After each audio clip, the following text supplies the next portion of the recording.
Hi, and welcome to Table Talks on Today with Paul.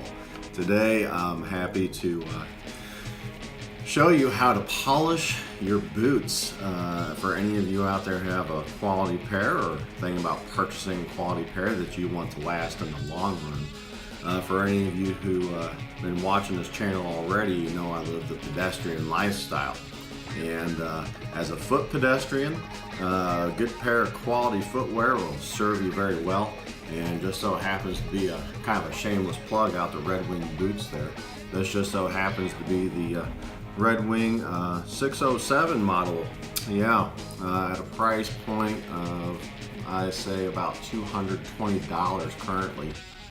It's nice leather, soft leather on the outside. You don't have to break the leather in too much. It's not real stiff, a little bit supple at first.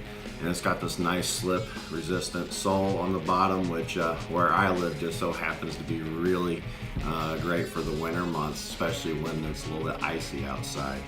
And I will say this, and some of you out there who actually know me, I'm gonna say, dude, you have no excuse to slack here. You got plenty of time living the single life, living on your own with just little Buster Boy. But yeah, I kind of slacked on taking care of these puppies, and right there in the camera action, sorta. Hopefully you can see.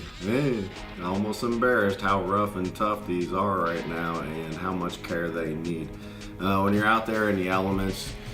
With your quality pair of footwear, it's very important to maintain, just like anything else quality. You need to maintain your gear, and so you gotta put a little bit of protection on there from the elements, a little bit of waterproofing, temporary as it is. You'll see water slick down after you've polished them up and all that.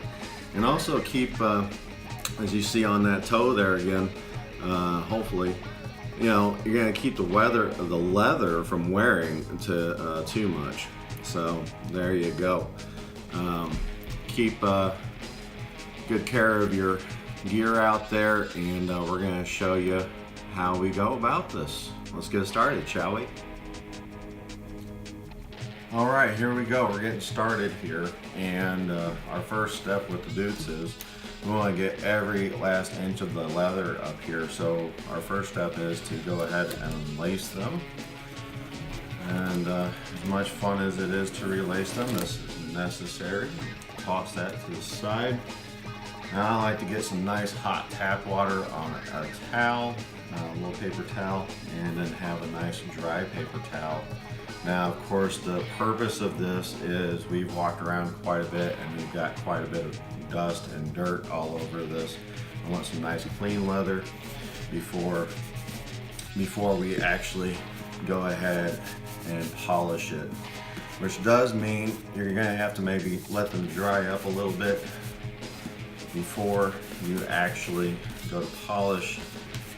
It takes a little bit of time out there, guys, but polishing up ain't so bad at the end of the day. Make sure to get all the surfaces. Maybe flip your towel inside out every now and again if it wants to cooperate. And as you can see, I don't have it super damp. I just want to collect all the dirt.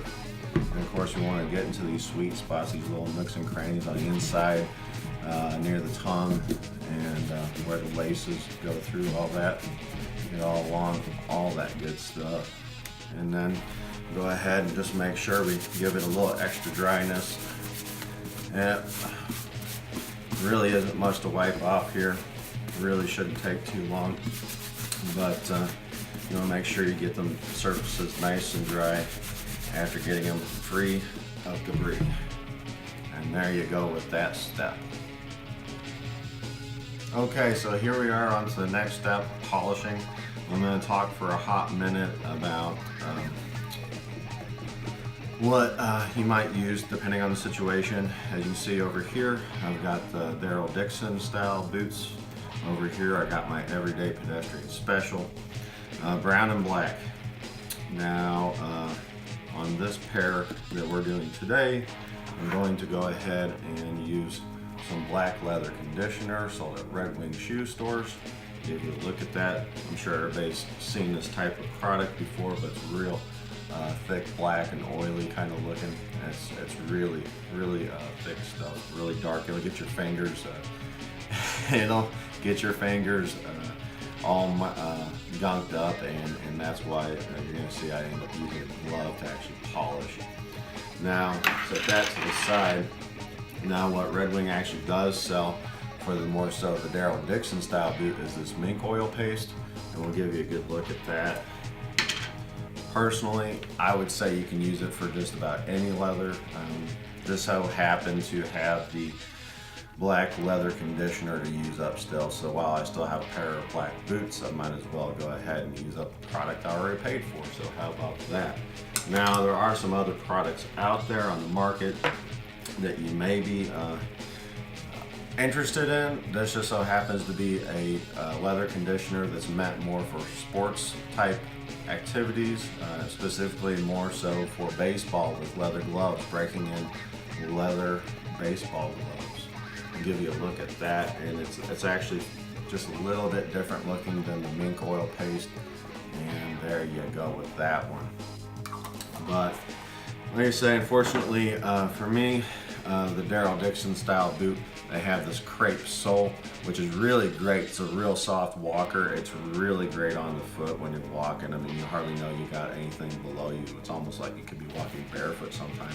But with that also said, it's not slip resistant. This is not the pedestrian special, if you will, for that reason specifically. And they come with these nice leather laces here.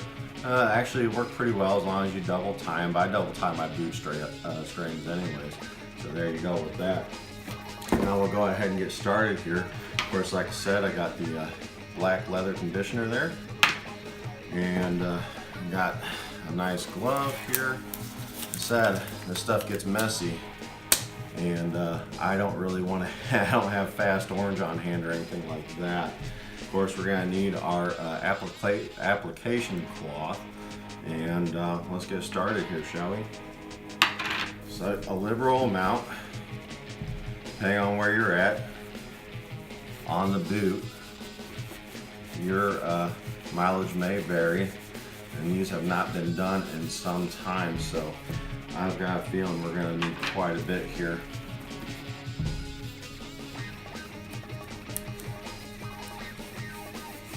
Especially on that toe. That toe is really bad. You're not gonna ever really fully restore that type of wear and tear that an eyelet happened to it, but at least you're gonna kind of bring it back to life a little bit. Now, for some people's taste, and mine included, personally, I think that just happens to add a nice little bit of character, to tell the truth. I like to kind of go all the way around like I did with that damn cloth too. It just kind of seems to work out well for me. I like it. And on some of these smoother parts of leather back here, the parts that don't get worn out so bad, because obviously the toe is one of those situations that kind of gets in the mix more. You might not need so much leather conditioner because you can see how good a shape the leather is in already, so it's incredible. But apply the leather conditioner. And what we're going to end up doing after this is we're going to simply let it soak a little bit and just kind of let that leather just soak it up through the pores. Of course, you know, hey, sorry to all you PETA people out there, but yeah, actual product of the animal. I mean, we're talking about actual hide, so yeah, of course it's porous. That's kind of the point of this right here. Good old quality leather goods. I even like to get behind the tongue there on the collar. Take good care of your collars too. Although at Redwing, you know, you can send your boots back to get resold, which is one reason I like them so much. It's almost kind of like a shameless plug to them today.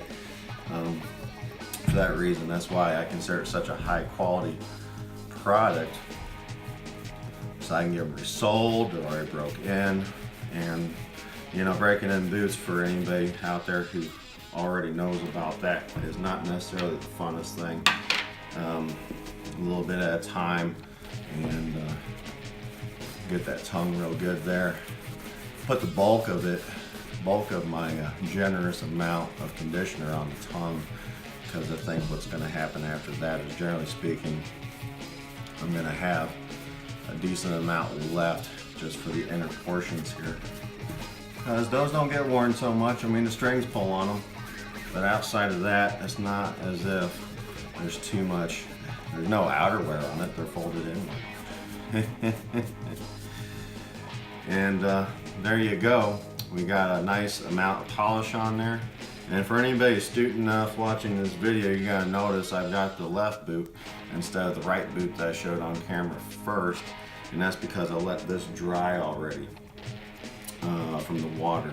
And so what's gonna happen is I'm gonna go ahead and polish up the other boot before I talk to you about the next step. Welcome back, and for our last and final step, and I'm gonna say this applies to everything when you polish, and also clean stainless steel at the kitchen I'm working. You're gonna polish, but then you're also gonna have to buff. And so what I've got here is this 100% horsehair brush, and I know, funny as it were, seems like there's a lot of animals involved here. I can only imagine that that's cow rawhide for the boot. We got mink oil paste for conditioner on if you choose to use that. And now we got horse's hair. So how about that?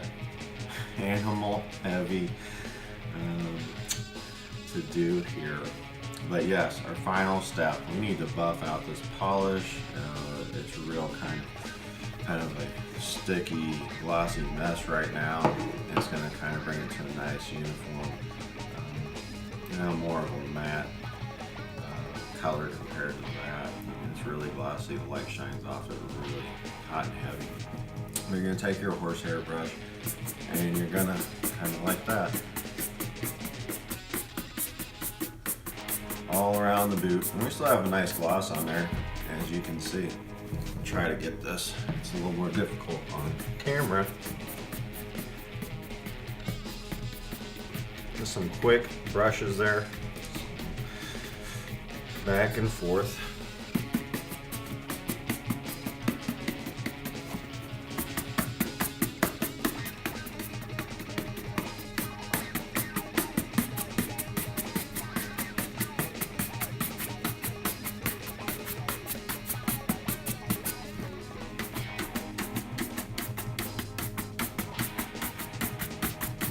Now, one thing I will mention is you may want separate brushes for the different colored boots you got, and I don't mind so much. Actually, I think it kind of looks cool. I think I got a little bit of color transfer between the black boots and the brown boots based on using the same brush. But what can I say? I really like this brush, and like I said before, called them Daryl Dixon boots. Hey, a little bit of distress in the field use kind of shades. Hey, kind of makes it a little cool maybe. Now here's the tricky part, sorta. You're gonna kind of try to get in there the best you can.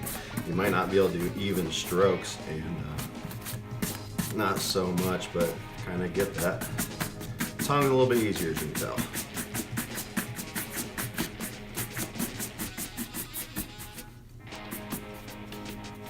And there you go. We're all polished up, buffed out, and ready to relace. I'm not gonna bore you with that part. Hopefully you know how to lace shoes, lace boots. That'd probably be the most simple thing you can do. So I'll go ahead and take care of that and get back with you. And there you have it. With just a little bit of effort and a few simple steps, you're gonna have a quality piece of footwear that's going to last you for a real long time.